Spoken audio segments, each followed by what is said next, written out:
Okay. सो एक PPC manager की जो जर्नी है वो स्टार्ट होती है ऑब्वियसली पीपीसी बजट से, कितना स्पेंड करना होगा, क्या रिक्वायर्ड नंबर ऑफ क्लिक्स चाहिए, उसके लिए कितना कन्वर्जन आएगा एंड सो। अब इस चीज़ को समझने के लिए और उसकी बेसिस पे आगे की प्रोजेक्शंस समझने के लिए थोड़ी बहुत बेसिक अंडरस्टैंडिंग इस हवाले से कि एक बिजनेस का एक ऑब्वियसली अल्टीमेट ऑब्जेक्टिव जो है वो है प्रॉफिट जनरेट करना। तो अगर प्रॉफिटेबिलिटी की बात की जाए और उसको किस तरीके से उसका लिंकेज बनता है टुवर्ड्स पीपीसी बजट और उसकी किस तरीके से उसकी हम उसी बिजनेस फोरकास्ट से जो है वो पीपीसी बजट को ड्राइव कर सकते हैं। तो एक थोड़ा सा रफ वर्किंग करेंगे कि लेट्स से कि एक नेट प्रॉफिट मुझे रिक्वायर्ड है, तो दैट इज इक्वल्स टू हमें एक नॉर्मल जो इसकी फॉर्मूला अगर इसको हम डिराइव करें तो वो हमें पता है कि रेवेन्यू एंड एक्सपेंसेस का डिफरेंस जो है वो हमारा नेट प्रॉफिट है।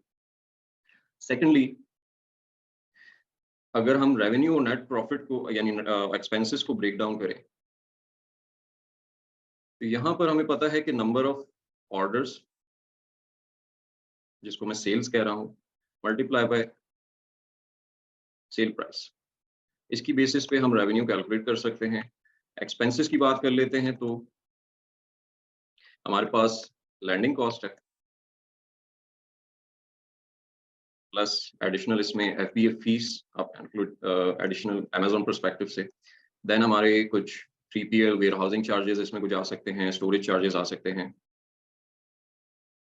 एंड देन हमारा पीपीसी बजट है या पीपीसी स्पेंड एडवर्टाइजमेंट कॉस्ट जो है वो इस कैलकुलेशन में जो है वो हमें नजर आती है। अब यहाँ पर बेस्ड ऑन दिस इक्वेशन, यहाँ पे कुछ चीजें जो हैं वो हमें डे वन से पता होती हैं। लेट्स से कि हमारी सेलिंग प्राइस क्या होगी, वो हमने मार्केट स्टडी की बेसिस पे ये चीज डिसाइड की हुई होती है कि हम किस सेल प्राइस में अपनी प्रोडक्ट को सेल करेंगे, लिस्ट करेंगे। लैंडिंग कॉस्ट, हम सोर्सिंग वगैरह पे काम कर चुके होते हैं तो हमारे पास लैंडिंग कॉस्ट, शिपिंग कॉस्ट, ये सारी चीजें जो है वो कैलकुलेटेड होती हैं। ये वेरिएबल जो है वो हमारे लिए नोन है। एफबीए फीसेस हमारे लिए नोन है क्योंकि हम प्रोडक्ट की लिस्ट जो है वो चेकआउट कर चुके होते हैं। इसी तरीके से स्टोरेज और 3PL चार्जेस भी हमें लॉन्च से पहले या बिजनेस के लॉन्च से या लिस्ट करने से पहले जो है वो ये चीजें हमें पता होती हैं। जो हमारे लिए प्रॉब्लमेटिक वेरिएबल्स हैं, जो जिसकी इंफॉर्मेशन हमारे पास नहीं है और जिनकी वजह से हम एक बिजनेस की आउटपुट, लेट्स से 3 महीने बाद हमारी क्या पोजीशन हो सकती है, 12 मंथ्स के बाद जो है वो हमारी क्या पोजीशन हो सकती है, वो फोकस नहीं कर सकते। और उसकी बेसिस पे मेरी इन्वेस्टमेंट सही है या नहीं है, अगर मैं अपने लिए लॉन्च कर रहा हूँ या अगर आप एज अ पीपीसी मैनेजर किसी क्लाइंट के लिए काम कर रहे हैं, तो आप क्या नंबर्स जो हैं वो इन फ्यूचर गेन कर सकते हैं, कितना रिटर्न जो है वो जनरेट कर सकते हैं, एंड उसकी बेसिस पे क्या आप अर्निंग पोटेंशियल और आरओआई जो है वो क्लाइंट को एक अचीव करके दे सकते हैं। तो यहाँ पर 2 वेरिएबल्स, सबसे पहला कि सेल्स जो सेल्स यूनिट हैं कि कितनी सेल्स वेलोसिटी मैं अचीव कर सकता हूँ। एक आई मीन असम्पशन की बात की जाए तो वो तो हम नॉर्मली प्रैक्टिस करते हैं कि हम कंपैटिटर की सेल्स को अपना टारगेट ऑब्जेक्टिव बना लें सेल्स का। वो तो एक असम्पशन बेस के ऊपर बात ठीक है कि हमने एक पीपीसी बजट कैलकुलेशन करने के लिए वो कर लिया। लेकिन अगर मुझे एक प्रिसाइज़ मेथड चाहिए जिसकी बेसिस पे मैं एक ऐसा पीपीसी बजट कैलकुलेट कर सकूं जो कि एटलीस्ट 70 टू 80% एक्यूरेसी रखता हो और उसकी कुछ स्ट्रॉन्ग बेसिस हो, और वो उसका वेरिएंस जो है वो ऐसा ना हो कि वो 50-50 का डिफरेंस आ रहा हो और जिसकी वजह से आपको फ्यूचर में मे बी प्रॉफिटेबिलिटी की वजह से इश्यूज आ रहे हों, कैश फ्लो मैनेजमेंट की वजह से इश्यूज आ रहे हों, या बिजनेस की वो आरओआई ही वो अचीव ना हो रही हो जो कि आप इनिशियली एक्सपेक्ट कर रहे थे based on your assumption and focus. So यहाँ पर अगर हम पीपीसी की एक इक्वेशन या पीपीसी बजट की इक्वेशन को ड्राइव करने की कोशिश करें,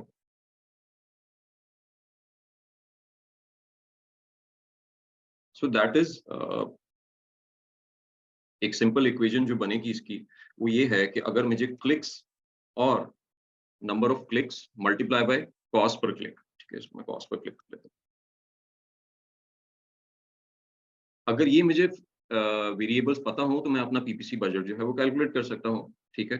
बट प्रॉब्लम इज कि मुझे कितने क्लिक्स रिसीव होंगे ये तो मुझे नहीं पता, और मुझे क्या सीपीसी आएगी ये भी मुझे नहीं पता, ये भी अननोन फिगर्स है मेरे लिए। सो इसको मजीद ब्रेक डाउन अगर हम करें कि मेरे लिए कौन से ऐसे वेरिएबल्स हैं जो कि जिनका डाटा जो है मैं ड्राइव कर सकता हूँ किसी डेटाबेस के थ्रू, जो मे बी अमेज़न प्रोवाइड कर रहा हो, कोई टूल प्रोवाइड कर रहा हो, ठीक है। तो अगर हम क्लिक्स के बजाय क्लिक्स को मज़ीद ब्रेक डाउन करें, तो अगर मैं इसको क्लिक्स के बजाय order divided by conversion rate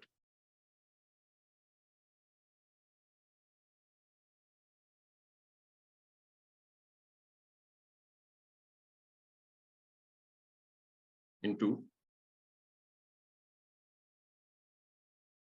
cost per click, तो मेरे पास सेम वैल्यू आएगी कि अगर मैं ऑर्डर को अपने कन्वर्जन रेट से डिवाइड कर दूं, तो मेरे पास नंबर ऑफ क्लिक्स आ जाएंगे, और उस नंबर ऑफ क्लिक्स को मल्टीप्लाई करके सीपीसी से, तो मेरे पास मेरा पीपीसी बजट जो है वो स्पेंड हो जाए, आई मीन मेरी टोटल स्पेंडिंग का जो बजट है वो मेरे पास नंबर वो अचीव आप हो जाएगा, और जिसकी बेसिस पे मैं अपना पीपीसी बजट जो है वो सेट कर सकता हूँ।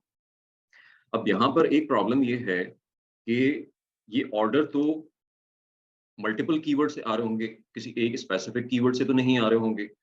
हर कीवर्ड का अलग-अलग कन्वर्जन रेट होगा। फिर इसी तरीके से हर कीवर्ड की कॉस्ट पर क्लिक जो है वो डिफरेंट होगी। सो पॉइंट इज़ कि मैं फिर ये मज़ीद अलग-अलग कीवर्ड के, अगर मैं इसको इस तरीके से लिखूँ कि मैंने पीपीसी बजट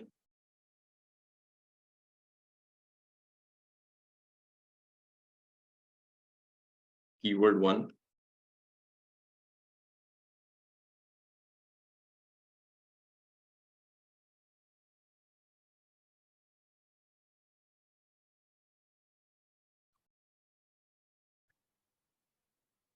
सो अगर मेरे पास ये इन्फॉर्मेशन हो, या मैं कहीं से ये ड्राइव कर सकूँ कि कीवर्ड 1 की क्या ऑर्डर्स मैं अचीव कर सकता हूँ, और उसका कन्वर्जन रेट क्या होगा, और उसका सीपीसी क्या होगा। इसी तरीके से मल्टीपल कीवर्ड्स का मैं number of orders, conversion rate और सीपीसी ड्राइव कर सकूँ, तो मेरे पास एक टोटल, और इनका फिर मैं सम अप कर लूँ, तो मेरे पास एक टोटल स्पेंडिंग का बजट आ जाएगा।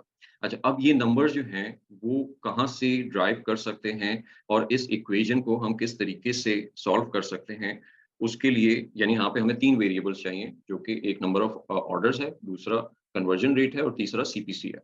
तो हम इसी को चेक आउट करेंगे कि ये ऑर्डर, कन्वर्जन रेट और सीपीसी जो है वो हम कहाँ से ड्राइव कर सकते हैं। इसके लिए हमें जाना पड़ेगा,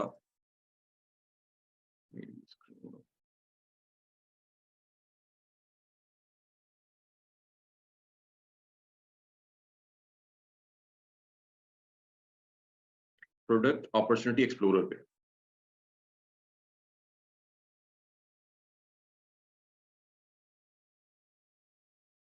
अच्छा, प्रोडक्ट अपॉर्चुनिटी एक्सप्लोरर जो है बेसिकली ये टूल तो नई प्रोडक्ट्स फाइंड आउट करने के लिए, उनकी मार्केट रिसर्च करने के लिए, इस तरह के पर्पस के लिए डिज़ाइन किया गया है। नई अपॉर्चुनिटीज़ आइडेंटिफाई करने के लिए डिज़ाइन किया गया है, ताकि कोई भी सेलर जो अमेज़न पे बिज़नेस कर रहा है, वो अपनी ब्रांड के लिए नए-नए प्रोडक्ट्स जो हैं वो फाइंड आउट कर सके, और कहाँ पर कितना पोटेंशियल है वो चेक आउट कर सके। लेकिन यहाँ पे कुछ डाटा पॉइंट्स ऐसे अवेलेबल हैं, जिनकी मदद से हम अपनी पीपीसी के जो बजट्स हैं वो आइडेंटिफाई कर सकते हैं। फॉर एग्ज़ाम्पल, अगर उससे पहले थोड़ा-सा हम इसको समझ लेते हैं कि ये किस तरीके से वर्कआउट करता है, और यहाँ पे क्या डाटा पॉइंट्स जो हैं वो हमारे पास अवेलेबल हैं, और उन डाटा पॉइंट्स की एक्चुअल मीनिंग जो है वो क्या है, ठीक है? उनकी इंटरप्रिटेशन हमें किस तरीके से करनी चाहिए। सो एक मैंने रैंडम कीवर्ड टाइप किया है, और यहाँ पर उसके रिजल्ट्स में मुझे जो प्रोडक्ट अपॉर्चुनिटी एक्सप्लोरर है वो ये दिखा रहा है कि ये कस्टमर नीड्स हैं इस पर्टिकुलर सर्च के अगेंस्ट, ठीक है। अच्छा, कस्टमर नीड क्या है कि ये सॉर्ट ऑफ निशेस हैं जहाँ पर एक पर्टिकुलर सेगमेंट ऑफ प्रोडक्ट जो है वो बाय हो रहा है, ठीक है। उसको अमेज़न ने कस्टमर नीड्स के नाम से, जिसको हम नॉर्मली निश कहते हैं, उसके नाम से डिफाइन कर दिया। इसके अगेंस्ट इस निश में की जो टॉप सर्च टर्म्स कौन-सी हैं, वो यहाँ पे डिफाइन हो रही हैं। सेल्स पोटेंशियल स्कोर डिफाइन करता ये है कि इस निश में जो नए सेलर एंटर होते हैं, उनके पोटेंशियल चांसेस क्या हैं सेलिंग के। अगर ये 1 है तो बहुत लो चांसेस हैं, अगर ये 10 तक हैं तो बहुत ज़्यादा चांसेस हैं। सो इसी तरीके से इसको जज करेंगे। सर्च वॉल्यूम इस पर्टिकुलर निश में जितने भी कीवर्ड सर्चेस हो रहे हैं, ये तमाम जो सर्च टर्म आ रही हैं इसके अंदर, इसके अलावा और भी होंगी। अगर हम इसको मज़ीद डिटेल में चेकआउट करेंगे तो वहाँ पे हमें मज़ीद सर्च टर्म नज़र आएँगी। तो उन टोटल सर्च टर्म का जो सर्चेस वॉल्यूम है, पिछले लास्ट 360 डेज का वो 191,000 बता रहा है। इसी तरह रिलेटिवली अलग-अलग कस्टमर नीड्स का जो सर्च वॉल्यूम जो है वो यहाँ पे शो कर रहा है।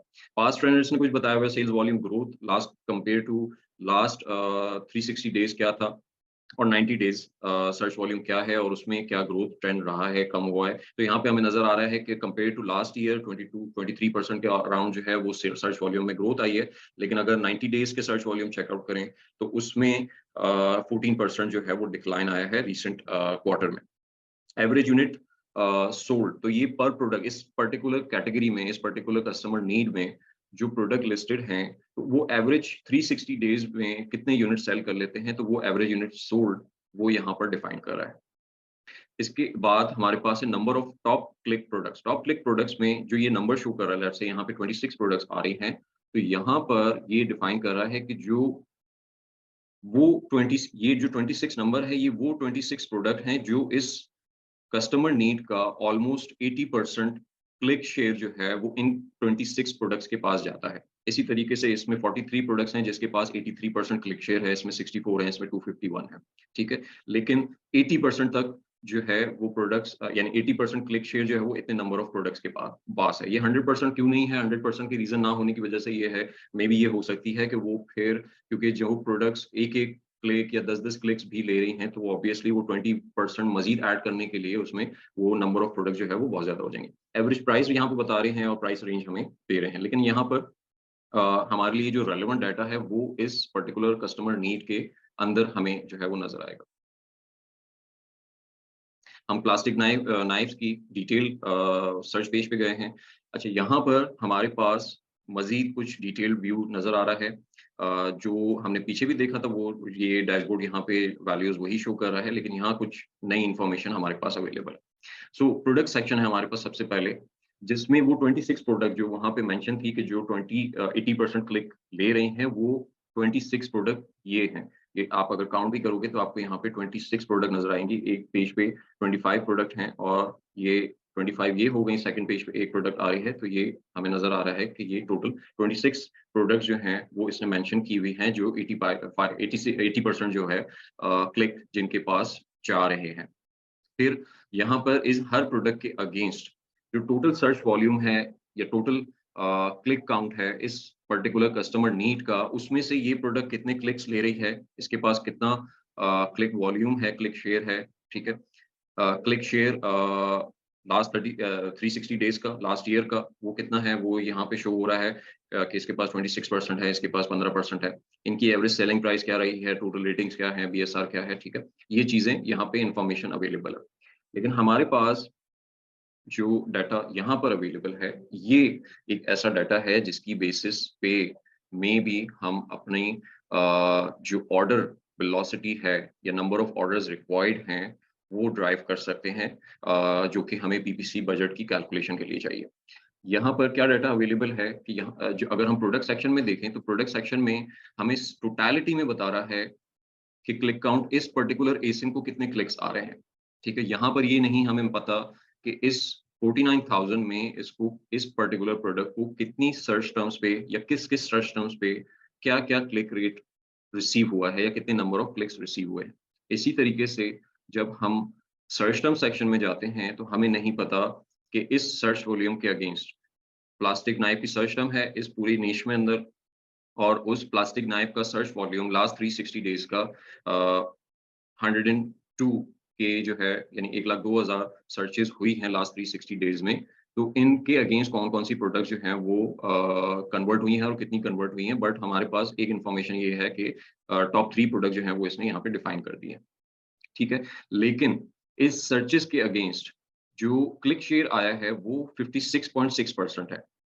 दैट मीन्स कि अगर 1,02,000 क्लिक्स हुए हैं, सो उसके अगेंस्ट 56% क्लिक्स 56 या 57% जो है वो क्लिक्स हुए हैं, तो इसकी मदद से हम नंबर ऑफ क्लिक्स जो है वो ड्राइव कर सकते हैं। इसी तरीके से जो कन्वर्जन रेट है, अब कन्वर्जन रेट की जो डेफिनिशन यहाँ पे डिफाइन कर रहा है, वो ये बता रहा है कि number of purchases of product with in this निश इन द पास्ट 360 डेज। अब यहाँ इसको पढ़ के एक चीज़ जो समझ में आती है वो ये है कि may be search volume multiply by click share, ठीक है? तो उतने मेरे पास नंबर ऑफ क्लिक्स आ गए। उस नंबर ऑफ क्लिक्स के अगेंस्ट अगर मैं उस नंबर ऑफ क्लिक्स मेरी रिजल्टिंग वैल्यू जो आएगी अगर मैं उसको मल्टीप्लाई करूं तो मेरे पास नंबर ऑफ मतलब मैं अगर कन्वर्जन रेट से मल्टीप्लाई करूं तो मेरे पास नंबर ऑफ कन्वर्जन आ जाएंगे। आसिम ये नहीं, ये जितने भी काउंट हैं ये 360 डेज के हैं, ये मंथली नहीं है। मंथली जो है वो हमारे पास हीलियम में सर्च वॉल्यूम या क्लिक जो है वो आ रहे होते हैं, ये 360 डेज का डाटा होता है। अच्छा, सो आई वाज सेइंग कि सर्च वॉल्यूम जो डेफिनेशन यहाँ पे लिखी हुई है उसकी बेसिस पे हमें ये सर समझ में जी जी ये जो कन्वर्जन रेट है ये सर्च कन्वर्जन रेट है, ये क्लिक कन्वर्जन रेट तो नहीं है? मैं उसी पर आ रहा था, मैं उसी को डिफाइन करने की कोशिश कर रहा था कि ओ, जो यहाँ पर जो डेफिनेशन लिखी हुई है उससे एक जो कंफ्यूजन आती है वो ये आती है, या एक थॉट आता है वो ये आता है कि ये सर्च कन्वर्जन रेट जो है वो इसके अगेंस्ट है, या फिर हमें सीटीआर की तरह हमें कन्वर्जन रेट जो कन्वर्ट नंबर ऑफ कन्वर्जन जो है वो यहाँ से ड्राइव करनी चाहिए। लेकिन इसकी एक प्रॉपर डेफिनेशन जो है या डिटेल्ड डेफिनेशन जो है वो हमें यहाँ पे नजर आती है सर्च कन्वर्जन रेट की। Number of purchases of any product in this niche after a customer entered in this search term, यानी उसने सर्च किया and clicked on a product, product पे क्लिक किया, divided by the total number of time customer enter this search term. ठीक है, so divide यहाँ पे search term से हो रहा है, तो ये चीज हमारी अगर कोई एक कंफ्यूजन या कोई कंसर्न भी क्रिएट होता है तो वो इस चीज से डिफाइन हो जाता है कि यहाँ पर जो डिवीजन है वो अगेंस्ट द सर्च टर्म है। तो अगर हमें नंबर ऑफ कन्वर्जन्स चाहिए इस रेट की बेसिस पे तो हम इसको मल्टीप्लाई करेंगे इस 360 डेज के सर्च वॉल्यूम से, तो हमारे पास नंबर ऑफ कन्वर्जन जो है वो इन टोटल इस पर्टिकुलर सर्च टर्म के अगेंस्ट कितनी कन्वर्जन हुई है लास्ट 360 डेज में, वो कन्वर्जन रेट जो है वो हमारे I mean number of conversion जो है वो हमारे पास आ जाएगा। सो अगर मुझे इस पर्टिकुलर निश की टोटल जो नंबर ऑफ ऑर्डर्स हैं पर इस पर्टिकुलर निश में कितने नंबर ऑफ ऑर्डर्स आ रहे हैं, किस किस कीवर्ड के अगेंस्ट कितने ऑर्डर्स आ रहे हैं वो ड्राइव करने हैं। सो मैं यहाँ से इस डाटाबेस की आई मीन मदद से मैं वो नंबर जो है वो ड्राइव कर सकता हूँ, और उसको हम अभी एक एक्सेल फाइल में जो है वो ट्रांसफर करके उसको देख लेते हैं।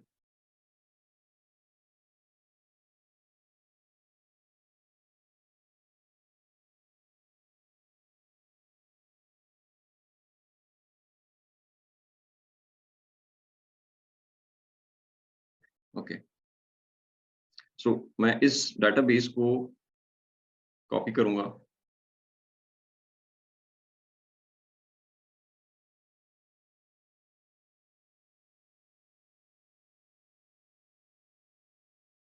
अच्छा, मेरी स्क्रीन नजर आ रही है आप लोगों नहीं, स्क्रीन चेंज अभी हो गई स्क्रीन को? चेंज। हो गया, ओके।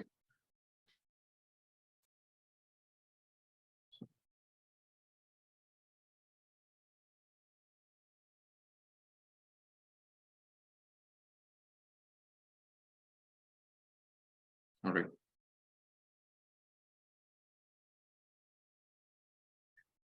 इसको थोड़ा सा फॉर्मेट कर लेते हैं।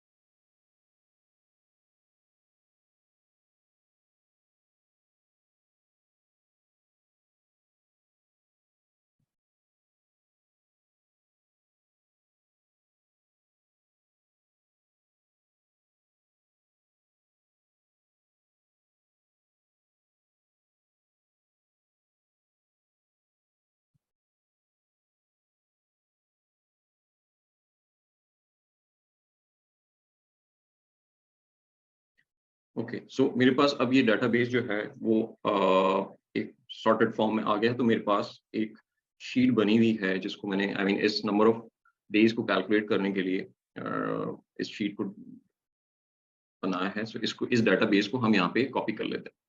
ठीक है, अब हमारे पास नंबर ऑफ सर्च वॉल्यूम आ रहा है 360 डेज की बेसिस पे, एंड सर्च वॉल्यूम जो क्लिक शेयर आ रहा है उसकी बेसिस पे हम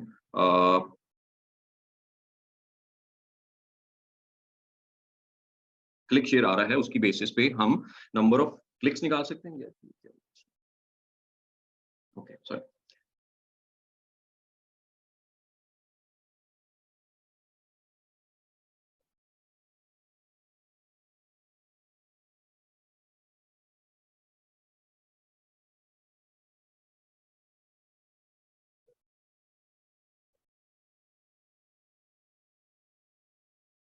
या सो इसकी बेसिस पे अगर हम सर्च वॉल्यूम को मल्टीप्लाई कर दें क्लिक शेयर से, तो हमारे पास नंबर ऑफ क्लिक्स आ जाते हैं, राइट। और अगर मैं इस सर्च वॉल्यूम को मल्टीप्लाई कर दूं सर्च कन्वर्जन रेट से, तो मेरे पास नंबर ऑफ यूनिट्स आ जाते हैं इन टोटल, जो कि लास्ट 360 डेज में सेल हुए हैं हर कस्टमर जो हर कस्टमर सर्च टर्म के अगेंस्ट। अब मेरे पास जो बजट है, ऑब्वियसली मैं बजट जो है वो मंथ ईयरली बेसिस पे कैलकुलेट नहीं कर रहा, तो मैं इस नंबर को, नंबर ऑफ यूनिट्स को डिवाइड कर दूंगा 360 से मल्टीप्लाई बाय 30, तो मेरे पास 30 डेज नंबर के जो ऑर्डर हैं वो आ जाएंगे यहाँ पर। अच्छा, अब एक जो सवाल है कि अगर मुझे एक प्रोडक्ट पे या एक पर्टिकुलर सर्च टर्म पे, क्योंकि ऑब्वियसली अगर मैं बजट कैलकुलेट कर रहा हूँ, सो बेस्ड ऑन, मतलब मैं अगर मेरा टारगेट जो है वो 50 ऑर्डर्स है या मेरा टारगेट जो है वो 100 ऑर्डर्स है, तो मैं कभी भी किसी एक कीवर्ड के ऊपर मेरा फोकस नहीं होगा, राइट। मुझे तो उन इसी बजट को यूटिलाइज करके अपना प्रोडक्ट या अपना जो एसिन है वो इन पर्टिकुलर सर्च टर्म के अगेंस्ट रैंक भी करना है। तो अब अगर मुझे रैंक करना है, तो इस पर्टिकुलर सर्च टर्म के अगेंस्ट रैंक करने के लिए मुझे कितनी कन्वर्जन्स चाहिए होंगी और मेरा टारगेटेड नंबर ऑफ ऑर्डर्स जो है वो क्या होना चाहिए। अच्छा, इसको समझने के लिए या इसको ड्राइव करने के लिए हमारे पास डेटाबेस या डाटा पॉइंट्स क्या अवेलेबल हैं, ये थोड़ा-सा सोचने की ज़रूरत है। वो डाटा पॉइंट्स क्या हो सकते हैं कि यहाँ पर हमें किस तरह का डाटा पॉइंट चाहिए? वो डाटा पॉइंट हमें ये चाहिए कि जो टॉप सेलर्स हैं, ऑब्वियसली हमें ये एक अंडरस्टैंडिंग है कि रैंकिंग जो है वो कन्वर्जन और सेल्स वेलोसिटी की बेसिस पे हो रही है, और जो ज़्यादा कन्वर्ट हो रहा है, जो ज़्यादा नंबर ऑफ सेल्स कर रहा है उस पर्टिकुलर सर्च टर्म के अगेंस्ट, तो वहाँ पर वो उतना ही ज़्यादा रैंक्ड होगा और उसकी पोज़ीशन जो है वो उतनी ही ज़्यादा टॉप स्पॉट पे हमें नज़र आ रही होगी ऑर्गेनिकली। सो अगर मुझे ये पता चल जाए कि जो टॉप्स प्रोडक्ट हैं किसी भी पर्टिकुलर सर्च टर्म के ऊपर, उनके क्या कन्वर्जन रेट हैं, और उनको बीट करने के लिए या उन तक पहुँचने के लिए अगर मैं उन्हीं को बेंचमार्क बना लेता हूँ कि उन जितनी कन्वर्जन वो ले रहे हैं, उतनी ही कन्वर्जन या उससे थोड़ी-सी ज़्यादा कन्वर्जन अगर मेरे पास आ जाए, तो मेरा रैंकिंग का एक टारगेट सेट हो सकता है एप्रोप्रिएट, और मुझे उतने ही नंबर ऑफ ऑर्डर्स उस पर्टिकुलर सर्च टर्म के अगेंस्ट टारगेट करनी चाहिए, और उसी के बेसिस पे अपना पीपीसी बजट जो है वो कैलकुलेट करना चाहिए। अब ये जो पर्टिकुलर एसिन है, इसकी इन्फॉर्मेशन हमें मिलेगी अमेज़न ब्रांड एनालिटिक्स में। अगर हम सर्च टर्म सेक्शन में जाते हैं और वहाँ पर हम एग्ज़ैक्टली सेम सर्च टर्म जो है वो सर्च करेंगे, और इसका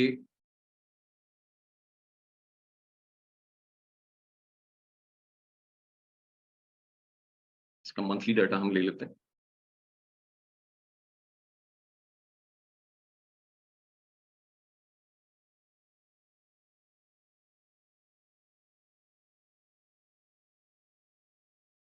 ऑलराइट, सो ये सर्च टर्म हमें यहाँ पे नज़र आ रही है, जो कि हमारी मेन सर्च टर्म हमारे लिए है। अच्छा, इस पे जो एसिन्स मौजूद हैं, जो फर्स्ट पोज़ीशन पे है, उसका क्लिक शेयर और कन्वर्जन शेयर यहाँ पे मेंशन है। क्लिक शेयर इसके पास टोटल क्लिक्स का कितना शेयर आ रहा है, और कन्वर्जन शेयर इस पर्टिकुलर सर्च टर्म के अगेंस्ट जो कन्वर्जन हो रही है उसका कितना शेयर जो है वो इस पर्टिकुलर एसिन के पास आ रहा है। और क्लिक शेयर की बेसिस पे इनकी जो पोजीशनिंग है, यानी क्लिक 1 और एसिन 1 एसिन 2 जो है वो क्लिक शेयर की बेसिस पे हुआ है कि जिसके पास ट्रैफिक ज़्यादा है वो फर्स्ट पे है, उसके जो सेकंड पे है वो उससे कम है, थर्ड पे जो है वो उससे भी कम है। ठीक है? तो हमारे पास जो फर्स्ट एसिन है उसका कन्वर्जन शेयर हमें नज़र आ रहा है 13.94,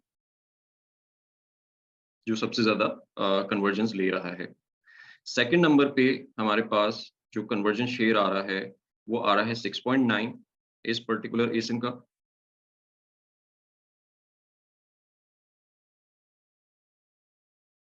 एंड जो थर्ड एसिन है उसका कन्वर्जन शेयर जो है वो 6.99 आ रहा है। ठीक है? और अच्छा, यहाँ देखने वाली बात ये है कि इसका conversion share compare to second ASIN जो है वो ज़्यादा है, बट क्योंकि जैसे हमने डिस्कस किया कि ये क्लिक शेयर की बेसिस पे इसकी सीक्वेंसिंग हुई हुई है, ना कि कन्वर्जन शेयर की बेसिस पे, तो वो थर्ड पोजीशन पे आ रहा है, ऑल्दो कि उसका कन्वर्जन शेयर जो है वो ज़्यादा है।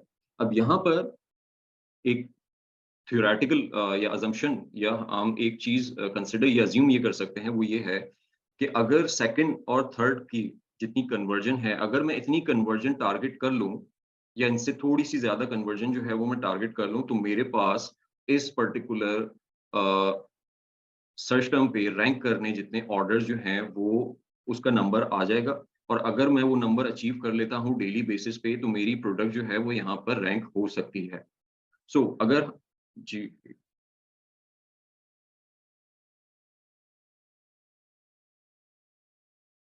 जी, उसामा, इसमें एक्चुअली ये है कि मैंने खुद इसको प्रॉपर एक प्रोडक्ट की जिसके रियलिस्टिक नंबर्स हैं, उनके बेसिस पे चेकआउट किया और सर्च वॉल्यूम की बेसिस पे और क्लिक शेयर और कन्वर्जन शेयर की बेसिस पे जो परसेंटेजेस आ रही हैं, तो वो ऑलमोस्ट कोई 70 टू 80% रिलायबल नंबर्स जो यहाँ से हम ड्राइव करते हैं, वो हैं। मतलब वो एक्यूरेसी उसमें 70 टू 80% तक है।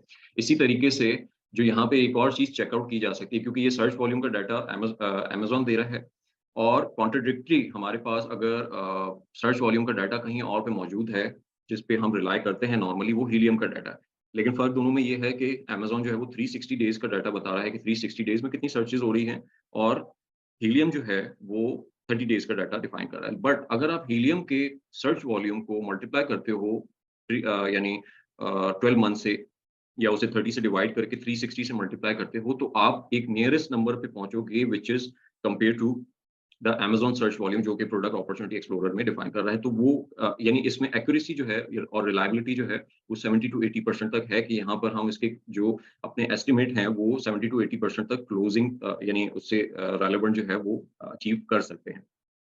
सो द पॉइंट वाज कि अगर मैं अपनी टारगेट और नंबर ऑफ कन्वर्जन जो है वो considering the second ASIN in the conversion share and the third ASIN in the conversion share, उसको टारगेट बना लूं कि मुझे इससे ज्यादा कन्वर्जन्स लेनी है, तो पॉसिबली मेरा कीवर्ड जो है वो रैंक कर जाएगा। तो मैं यहाँ पर इस शीट में अगर मैं अपना टारगेट जो है वो 7% सेट कर दूं, ठीक है, एंड इसकी बेसिस पे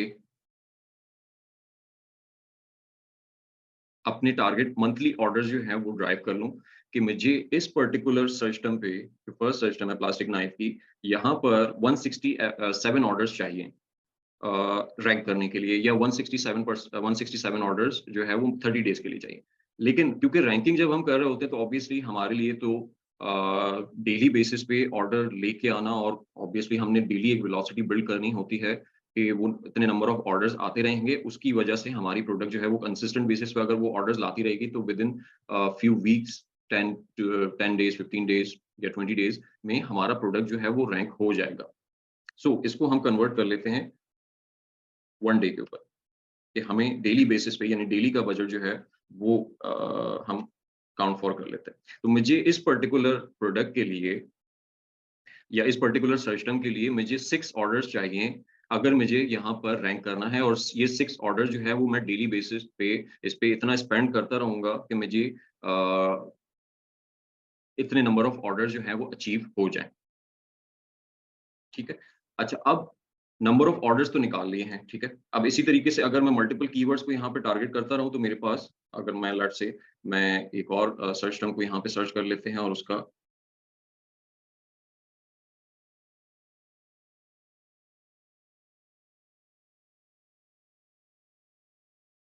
यहाँ पर हमें नजर आ रहा है कि जो फर्स्ट एसिन है उसके पास 9.7 कन्वर्जन शेयर है, सेकंड के पास 9.83 है, एंड थर्ड के पास जो है वो 8.89 है। सही। तो अगर मैं यहाँ पर 9% का अपना टारगेट सेट करूं या 10% का टारगेट सेट करूं, तो मेरे पास एक अश्योरेंस आ जाएगी कि मैं यहाँ पर रैंक कर जाऊंगा। सो यही नंबर मैं यहाँ पर फीड कर देता हूँ।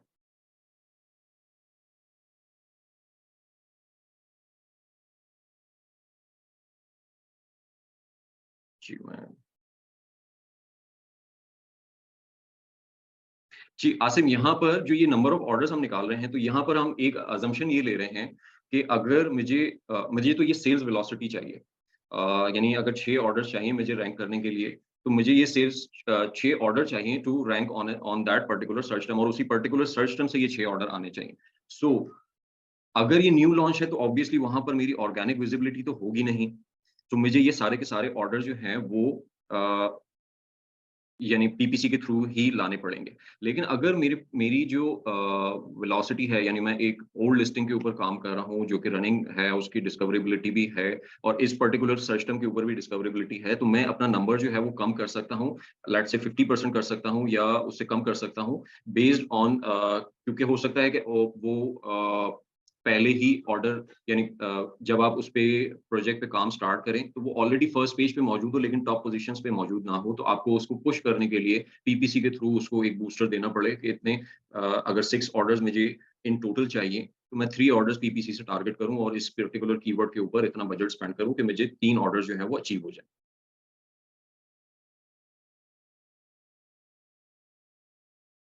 अच्छा, इसी तरीके से अगर हम तमाम कीवर्ड्स का डाटा यहाँ से एक्सट्रैक्ट कर लेते हैं और एक रैंकिंग टारगेट जो है वो डिफाइन कर लेते हैं, तो हमारे पास टोटल नंबर ऑफ ऑर्डर्स के कितने ऑर्डर्स जो हैं वो हमें अचीव करने चाहिए या हमें टारगेट करने चाहिए बेस्ड ऑन रैंकिंग के, हमें अगर इन तमाम कीवर्ड्स पे रैंक करना है तो हमारे टारगेटेड ऑर्डर्स जो हैं वो कितने होने चाहिए।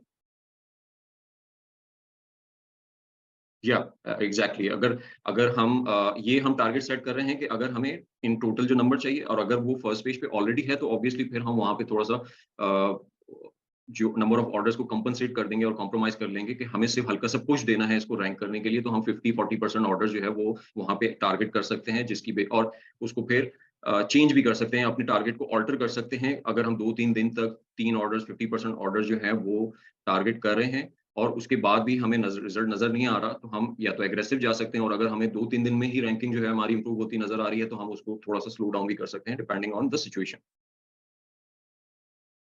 सो अगर मैं यहाँ पर तमाम कीवर्ड्स का जो रैंकिंग टारगेट है वो यहाँ से ड्राइव कर लेता हूँ, एक एक इंडिविजुअल की सर्च टर्म पे जाके और उनके टारगेट सेट कर लेता हूँ और उनके नंबर ऑफ ऑर्डर्स निकाल लेता हूँ डेली बेसिस पे। अच्छा, अब डेली बेसिस के नंबर ऑफ ऑर्डर्स तो मैंने निकाल लिए, लेकिन अगर हम दोबारा उस फॉर्मूले पे जाएं तो हमारी ज़रूरत यहाँ पे सिर्फ ऑर्डर नहीं है, हमें तो कन्वर्जन रेट भी चाहिए क्योंकि हमें तो नंबर ऑफ क्लिक्स जो है वो ड्राइव करना है। अब इस पर्टिकुलर नंबर ऑफ ऑर्डर्स को अ, अचीव करने के लिए मुझे कितने नंबर ऑफ क्लिक्स चाहिए होंगे, तो उसके लिए मुझे कन्वर्जन रेट की रिक्वायरमेंट है। अच्छा, अब यहाँ पे अब जब हमने ओवरऑल पूरी लिस्टिंग का एनालिसिस कर लिया और उसकी बेसिस पे अपना एक अपनी हर एलिमेंट को जो है वो पॉइंट आई मीन उसके डिफाइन कर दिए। अच्छा, ये पॉइंट सिस्टम जो है मैंने अपनी बेसिस पे किए है। अगर आप इस टूल को यूज करते हो, ऑब्वियसली मैं शेयर कर दूंगा इसको डेफिनेटली। अगर आप इसको यूज करते हो तो आप पॉइंट चेंज कर सकते हैं, आप एलिमेंट इसमें मजीद ऐड कर सकते हैं। लेट्स से कि आपको वीडियो में, जैसे मैंने सिर्फ वीडियो को यहाँ पे डिफाइन किया हुआ है, तो आप वीडियो को भी मजीद एलिमेंट कंसिडरेशन के डाल सकते हो कि वीडियो किस टाइप की वीडियो है, हैंड मॉडल वीडियो है, लाइव स्टाइल वीडियो है या वाइट बैकग्राउंड वाली इमेज बेस्ड वीडियो है। सो आपको आप उसमें मजीद एलिमेंट ऐड कर सकते हैं और इसको जिस मर्जी तरीके से आप इसको एडिट करना चाहें, वो अगर आपको यूटिलाइज करने की नीड हो तो आप उसको कर सकते हैं। द पॉइंट इज कि यहाँ से हम अपनी एक्सपेक्टेशन निकाल रहे हैं कि हमारे क्या चांसेस हैं कन्वर्जन के। तो जब मैं इसको पूरे का टोटल करता हूं तो मेरे पास स्कोर आ रहा है 47 पॉइंट्स मैंने अर्न किए हैं थ्रू ऑल दिस रेटिंग। और मैं इस 47 की बेसिस पे मैं अज्यूम करूंगा कि जो कन्वर्जन रेट इस पर्टिकुलर निश का है, ठीक है, ये कन्वर्जन रेट यहाँ पे मुझे नजर आ रहे हैं कि इन पर्टिकुलर सर्च टर्म के अगेंस्ट ये कन्वर्जन रेट जो है वो अचीव हो रहे हैं।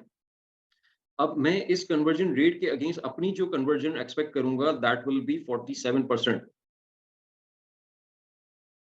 जो कि मुझे कंपटीशन स्कोर कार्ड से मिली है। ठीक है, तो मेरा अपना एक्सपेक्टेड कन्वर्जन रेट जो है that will be this search conversion rate into 47% के मुझे 6 ऑर्डर्स के लिए अपना कन्वर्जन रेट जो है वो 13% एक्सपेक्ट करना चाहिए। और अगर मुझे 13% कन्वर्जन रेट मिलेगा तो मुझे 6 ऑर्डर लेने के लिए डेली बेसिस पे 43 क्लिक्स की जरूरत है। तो मेरे पास नंबर ऑफ ऑर्डर्स आ गया है, कन्वर्जन रेट आ गया है, जिसकी वजह से मैंने नंबर ऑफ क्लिक्स जो है वो ड्राइव कर लिया है, जो कि इनिशियली हम इस इक्वेशन में रिजॉल्व करने की कोशिश कर रहे थे। राइट, अब यहाँ पर ये नंबर जो है मेरे पास, मतलब मैं इस 47% के स्कोर कार्ड को कंसिडर करूंगा कि ये मेरे हर कीवर्ड के लिए रेलेवेंट है। ये किसी एक स्पेसिफिक कीवर्ड का कंपटीशन स्कोर नहीं है, ये मेरे हर कीवर्ड पे रेलेवेंट है। जिसका भी जो भी कन्वर्जन रेट होगा वो मैं उसका 47% ही एक्सपेक्ट करूंगा, और उसकी बेसिस पे मेरा कन्वर्जन रेट 47% ही होगा नॉर्मल मार्केट कन्वर्जन रेट के मुकाबले में। सो अगर वंस मैं यहाँ पर तमाम रैंकिंग टारगेट ऐड कर लेता हूँ, तो मेरे पास टोटल नंबर ऑफ ऑर्डर्स आ जाएंगे, ठीक है, डेली के कि कितने मुझे टारगेट करने चाहिए या मैं कर सकता हूँ, ठीक है। एक तो ये बात है कि मुझे अगर इन तमाम पे रैंक करना है तो मेरे पास वो नंबर ऑफ ऑर्डर्स आ जाएगा इन टोटल, ठीक है, और उसकी बेसिस पे मुझे कितने नंबर ऑफ क्लिक्स चाहिए, ठीक है, वो आ गया। अच्छा, फिर हमारे पास जो लास्ट वेरिएबल रह गया वो रह गया है सीपीसी। अब ये सीपीसी कहाँ से हम ढूंढें? तो सीपीसी के दो मुझे बेहतर रिलायबल ऑप्शन जो है वो समझ में आए। वो एक तो जो सबसे पहला एरिया था वो था हीलियम का। आई मीन हीलियम में जो कीवर्ड का डेटाबेस आ रहा होता है उसके अगेंस्ट जो सीपीसी डिफाइन कर रहा है वो मुझे कंपेयर टू जो नॉर्मल एवरेज सीपीसी है किसी भी प्रोडक्ट की, तो मुझे वो रियलिस्टिक लगा। उसमें आप लोग अपना भी ओपिनियन दे सकते हो डेफिनेटली कि आपने अगर इसको चेकआउट किया है इस चीज को, तो क्या आपको हीलियम में कंपेयर टू अदर प्रोडक्ट्स यानी compare to your PPC bid, क्या आपको वो बिड जो है वो रियलिस्टिक नजर आई है? यहाँ पर हम अपना कीवर्ड जो है वो फाइंड आउट कर लेते हैं।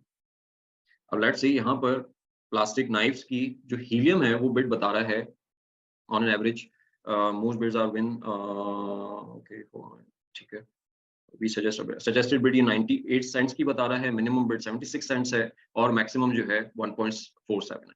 अब अगर हम रैंकिंग टारगेट कर रहे हैं और तो ऑब्वियसली उसके लिए हमें विजिबिलिटी ज़्यादा चाहिए, और हम उन स्पॉट्स को टारगेट करेंगे जो कि ज़्यादा विजिबिलिटी रखते हैं, तो ऑब्वियसली हम टॉप ऑफ द सर्च की तरफ जाएंगे। अगर टॉप ऑफ द सर्च की तरफ जाते हैं तो हमारा तो ये 76 यानी बॉटम लाइन वाली या बॉटम साइड वाली बिड जो है वो तो हमारे लिए रेलेवेंट ही नहीं बनती। हमारे लिए तो रेलेवेंट बनती है जो मैक्सिमम साइड बिड है, उसको हम अज्यूम करेंगे कि ये हमारी सीपीसी जो है वो हो सकती है। तो पॉइंट है इसके, एक तो ये कि मैं यहाँ से किसी भी कीवर्ड की जो है वो बिड एक्सट्रैक्ट कर सकता हूँ, ठीक है, थ्रू हीलियम।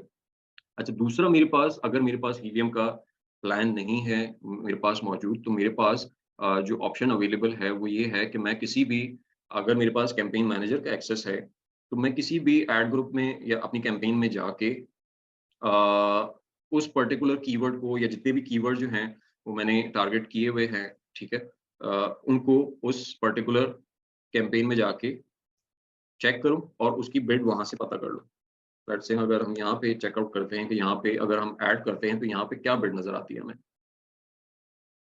ठीक है। अच्छा, ये रेंज दिखा रहा है 1.39 से लेकर 3.54 तक की, ठीक है। अच्छा, अब इसमें थोड़ा सा प्रॉब्लम या जो पॉइंट ऑफ कंसिडरेशन है कि मुझे क्या इस बिड को कंसिडर करना चाहिए या नहीं करना चाहिए। सवाल देखिए,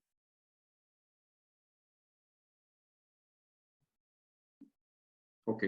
अच्छा, आपने लाइव प्रोडक्ट पे जो है वो सजेस्टेड बिड जो है वो चेकआउट की है through dummy listing, dummy campaign, okay, ठीक है। तो मतलब आपने कैंपेन मैनेजर से ही बिड जो है वो ड्रॉ किए हैं, ओके, राइट। अच्छा, एक बस जो यहाँ पे फैक्टर आता है ना वो कैंपेन मैनेजर की बिड्स के ऊपर कि वो कितनी रिलायबल हैं, उसके ऊपर आप कितना रिलाय कर सकते हो, वो बस एक फैक्टर ये होता है कि अमेजोन क्योंकि एल्गोरिथम बेस्ड मेथड और सिस्टम की बेसिस पे आपकी बिड्स को आपको बिड्स की बेसिस पे आपको प्लेसमेंट दे रहा है, ठीक है, और आपको चार्ज कर रहा है, और उसमें रेलेवेंसी भी आ जाती है, उसमें कन्वर्जन हिस्ट्री भी इम्पैक्ट करती है, उसमें कैंपेन का अपना स्कोर जो है वो उसकी कैंपेन हिस्ट्री कितनी है, ठीक है, वो सारी चीजें मैटर करती हैं। तो इस तमाम वेरिएबल्स की वजह से हो सकता है कि ये बिड जो है वो इन्फ्लेट कर गई हो, क्योंकि मैं एक ऐसा कीवर्ड चेकआउट कर रहा हूँ अपने कैंपेन मैनेजर में या अपनी एक पर्टिकुलर कैंपेन में जिसको मैंने कभी टारगेट ही नहीं किया, वो इस कैंपेन में कभी इस कैंपेन से कभी रेलेवेंट रहा ही नहीं। तो हो सकता है कि इसकी वजह से मेरी बिड जो है वो इंक्रीज कर रही हो, राइट। सो यहाँ पर ऑप्शन ये है कि अगर डमी लिस्टिंग वाला जो नवीद ने बात की कि डमी लिस्टिंग सेम अकाउंट में जहां पर हमने वो एक्चुअली प्रोडक्ट लिस्ट किया हुआ है, ठीक है, जिसपे हम पीपीसी रन करना चाह रहे हैं, तो वहां पर क्योंकि वहां पर तो फिर भी थोड़ा बहुत एससीओ किया हुआ होगा हमने, और प्रोडक्ट लिस्ट की हुई है तो उसकी वजह से वो प्रोडक्ट जो है वो इंडेक्सिंग उसकी होना स्टार्ट हो गई होगी, तो उसकी वजह से हो सकता है कि वो एक रिलेटेबल बिड मिले हमें, एक रेलेवेंट बिड मिले हमें जो कि उस प्रोडक्ट से रिलेट करती है, उस पर्टिकुलर कीवर्ड से रिलेट करती है। लेकिन किसी और अकाउंट पे कुछ, क्योंकि ये सवाल आता रहता है और लोगों ने ये प्रैक्टिस किया भी है कि वो किसी और के अकाउंट पे उन्होंने चेक कर लिया जिसका उस प्रोडक्ट से ताल्लुक ही नहीं था कि और वहां से उन्होंने वो अपनी प्रोडक्ट के कीवर्ड डाल के उनकी सजेस्टेड बिड ले ली। तो उसकी उसमें जो एक फैक्टर है वो ये आएगा कि वो नॉन रेलेवेंसी और नो कन्वर्जन हिस्ट्री की वजह से आपकी बिड जो है वो इन्फ्लेट कर सकती है। लेकिन डमी लिस्ट है, आपके पास ऑलरेडी अमेज़न अकाउंट है, तो डेफिनिटली आप अपने अकाउंट से ही इस बिड को चेकआउट कर सकते हो। लेकिन मैं ये रिकमेंड करूंगा कि आप दोनों बिट्स को चेकआउट कर लें, यानी अगर आपके पास हीलियम अवेलेबल है और कैंपेन मैनेजर भी अवेलेबल है जो डमी लिस्टिंग वाला है, दोनों की बिट्स चेकआउट कर लें, और ताकि उससे आपको एक आइडिया भी मिल जाएगा कि वो कितनी क्लोज है आपस में, और अगर वो क्लोज है उसमें लेट्स से 80-90% तक कंपैरिजन, यानी 80-90% तक मैच कर रही है वो बिट्स, तो दैट मीन्स कि आपके पास एक रिलायबल नंबर आ गया है और आप उन बिट्स को जो है वो यूटिलाइज कर सकते हो on your budget sheet. So let's say कि अगर मैं हीलियम की बिड को कंसिडर करूं, तो कि वहां पे 1.43 थी, तो मैं 1.55 या 1.6 थोड़ा सा इन्फ्लेट करके अपनी बिड टारगेट करूं, तो मेरे पास इस पर्टिकुलर प्रोडक्ट का या इस पर्टिकुलर कीवर्ड का डेली बजट आ जाता है। अच्छा, अब यहाँ पर बात अभी आई मीन तो मैं हीलियम को ज्यादा प्रेफर करूंगा। हीलियम में, क्योंकि हीलियम आपको generic search terms I mean bits जो है वो बता रहा है ओवरऑल मार्केट पे। ऑब्वियसली उसके पास कन्वर्जन हिस्ट्री का डाटा नहीं है, उसके पास रेलेवेंसी का डाटा नहीं है, वो तो बिट्स की बेसिस पे कि उसकी मार्केट कंपैरेटिवली क्या बिट्स चल रही हैं। तो मैं हीलियम को ज्यादा प्रेफर करूंगा, क्योंकि अमेजोन में वो रेलेवेंसी वाला और कन्वर्जन हिस्ट्री वाला फैक्टर आ जाता है, या आप उनकी बिड का एक mid point average out to the safe side लेने के लिए आप चेकआउट कर सकते हो, लेकिन मैं हीलियम को ज्यादा वेटेज दूंगा यहाँ पर। अच्छा, सो अब यहाँ पर सर हमने जी जी मुझे बहुत ज़्यादा फ़र्क नज़र आ रहा है हीलियम का बिड्स में, और मैं ऑलरेडी एक कैंपेन के अंदर जो कीवर्ड रन कर रहा हूँ वो रेलेवेंट प्रोडक्ट पे, वो ऑलरेडी बहुत ज़्यादा डिफरेंस दे रहा है। अमेजोन सेलर सेंट्रल जो मुझे दे रहा है वो $4 की बिड दे रहा है, और जो मुझे हीलियम शो कर रहा है वो अराउंड 2 शो कर रहा है। तो वो बहुत ज़्यादा डिफरेंस है। मतलब इसमें अब क्या करें? मैक्सिमम साइड पे आपको 2 शो कर रहा है। हाँ, मैंने ब्रॉड के अंदर टारगेट किया 2 टेल, और 4.75 सजेस्टेड बिड है, 3 से 7 तक मुझे दिखा रहा है रेंज। ये सेलर सेंट्रल की है, जो सजेस्टेड बिड है वो 4.75 है। अच्छा, जब आप मैं उसी कीवर्ड को जी मैं ये पूछना चाह रहा था कि आपने उस पर्टिकुलर सर्च टर्म को जिसको आप हीलियम में चेकआउट कर रहे हैं, कि आपने उस पर्टिकुलर सर्च टर्म की सीपीसी चेक की कि वो कितनी है? जी बिल्कुल। अ, अब उसके ऊपर जो मुझे शो कर रहा है वो अराउंड है 0.92 से $2 तक। तो यहाँ पे 0.92 से $2 तक है, और जो अमेजोन के अंदर ऑलरेडी रनिंग कैंपेन है वो मुझे 4.75 शो कर रहा है। दैट्स ये बहुत हाई है। नहीं, आपने कहा ना ब्रॉड मैच में टारगेट कर रहे हो, राइट? ब्रॉड मैच में टारगेट करें। तो उस ब्रॉड मैच के अगेंस्ट जो टारगेटिंग की जो सीपीसी आ रही है वो आपको 4 तक दिखा रहा है, राइट? या 4.75। हाँ, तो मेरे कहने का मकसद ये था कि देखिए, जो हीलियम है ना, वो उस स्पेसिफिक सर्च टर्म के ऊपर आपको क्या प्लेसमेंट, किस प्राइस में वो प्लेसमेंट मिलेगी वो बता रहा है। ब्रॉड में जब आप टारगेटिंग कर रहे हैं, तो वो तो एक ब्रॉडर टारगेट है, उसकी बिड जो है वो आई मीन उसमें वो सर्च टर्म भी मौजूद है, उसके अलावा और भी बहुत सारी सर्च टर्म मौजूद है। तो मैं आपसे आई मीन मैं ये सजेस्ट करूंगा कि आप उस कैंपेन में जाएं, अगर उस पर कोई क्लिक्स आए हैं तो उसकी सर्च टर्म रिपोर्ट चेक करें, और उस पर्टिकुलर सर्च टर्म को जिसको आप हीलियम में चेक कर रहे हैं, उसकी एक्चुअल सीपीसी देखें कि वहां पर कितने में क्लिक पड़ा है। अब कह रहे हैं कि एग्जैक्ट में चेक करूँ? एग्जैक्ट में चेक कर लें, या अगर आपकी ब्रॉड कैंपेन में उस पर्टिकुलर कीवर्ड के ऊपर कोई क्लिक आया है तो उसकी सीपीसी चेक कर लें। चलिए मैं अभी चेक करके आपको अच्छा सर, बताता मैं हूँ। आप इसमें कंटिन्यू करें। एक चीज ऐड करना जी चाहूँगा। जी जी जी अच्छा, मैं असल में रिसेंटली एक क्लाइंट आया था, तो उनके पास ऑलरेडी रनिंग अकाउंट था, जिस पे फिर हमने इस चीज़ को चेक किया है। बेसिकली यहाँ पे जो अमेजोन पे सेलर सेंट्रल पे बिड्स आ रही होती हैं, आपको यकीनन आइडिया होगा, वो डायनामिक बिड्स होती हैं, और पीक टाइम में वो अमूमन बढ़ जाती हैं। ऐसे ही। तो हमने ये जो डमी कैंपेन्स वगैरह हमने क्रिएट की थी, हमने उनको पीक टाइम में क्रिएट किया, 2-4 मिनट के लिए क्रिएट किया, और सबकी हम्म, बिड्स चूंकि शो हो जाती है, और उसको डाउनलोड किया, और जो उसकी मेडन बिड आ रही होती है ना, हमने फिर उसको उसके हिसाब से पूरा बजट कैलकुलेट किया है। और जबरदस्त जो जबरदस्त। हीलियम पे असल में जो आ रही होती है, वो एक एवरेज कॉस्ट आ रही होती है, वो कभी भी सेलर सेंटर से मैच नहीं कर पाती।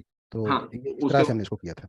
उसकी टारगेटिंग टाइप भी और उसकी हिस्ट्री वगैरह वो बहुत सारी वो बहुत सारे वेरिएबल जो है ना वो वहाँ पे आ जाते हैं ना, तो वो उसकी वजह से अमेज़न की बिड जो है वो अप डाउन फ्लक्चुएट होती रहती है। सो उसके ऊपर एक रिलायबल बजट बनाना वो ऑब्वियसली मुश्किल हो जाता है फिर।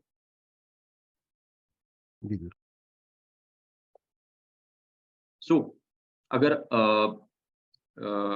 लेट्स से कि अगर हम हीलियम और डमी लिस्टिंग्स की बेसिस पे एक सीपीसी जो है वो फाइंड आउट करते हैं और उसकी बेसिस पे अपना यहाँ पे पूरा बजट कैलकुलेट कर लेते हैं। एक एक कीवर्ड के अगेंस्ट हमने सीपीसी भी एक्सट्रैक्ट कर लिया है, उनके रैंकिंग टारगेट्स भी ले लिए हैं, उनके कितने नंबर ऑफ ऑर्डर्स हमें चाहिए वो हमने कैलकुलेट कर लिए हैं।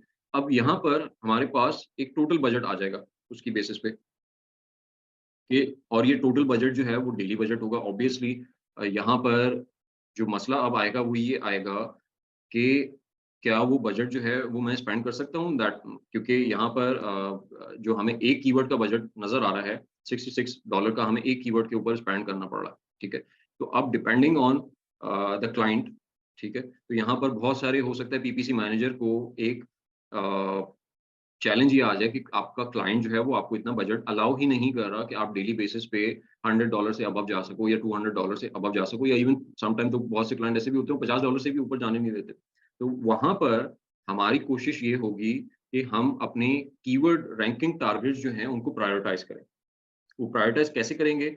वो हम करेंगे कि हमने अपने बजट को इफेक्टिवली यूज करना है। लेट्स से कि यहाँ पर इस टोटल तमाम कीवर्ड्स को टारगेट करके मैं मेरे पास जो बजट आता है डेली का वो लेट्स से कि वो $500 का हो गया कि मुझे $500 डेली के स्पेंड करने की जरूरत है, लेकिन मेरा क्लाइंट जो है वो मुझे $100 ही अलाउ कर रहा है।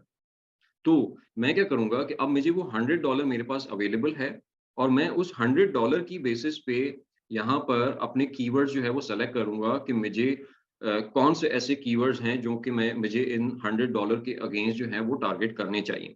अब सेकंड मैटर इज कि मैं सिर्फ रैंकिंग कैंपेन्स तो रन नहीं कर रहा, ठीक है। मुझे तो रिसर्च कैंपेन्स के लिए भी बजट चाहिए, मुझे may be sponsored brand campaigns के लिए भी बजट चाहिए, मुझे स्पॉन्सर्ड डिस्प्ले के लिए भी हो सकता है बजट चाहिए। सो वो जितना बजट एलोकेशन मुझे मिला है, मुझे अलाउ किया है, सो अब मैं उसकी डिस्ट्रीब्यूशन करूंगा। वंस मेरे पास एक टारगेट आ गया, एक बेंचमार्क मेरे लिए सेट हो गया कि भाई अगर टोटल इतने नंबर ऑफ ऑर्डर्स चाहिए तो इतना स्पेंड करना पड़ेगा। अब मैं बॉटल नेक्स की तरफ जाऊंगा जिसको हम आगे नेक्स्ट क्लास में जो है वो कंटिन्यू करेंगे।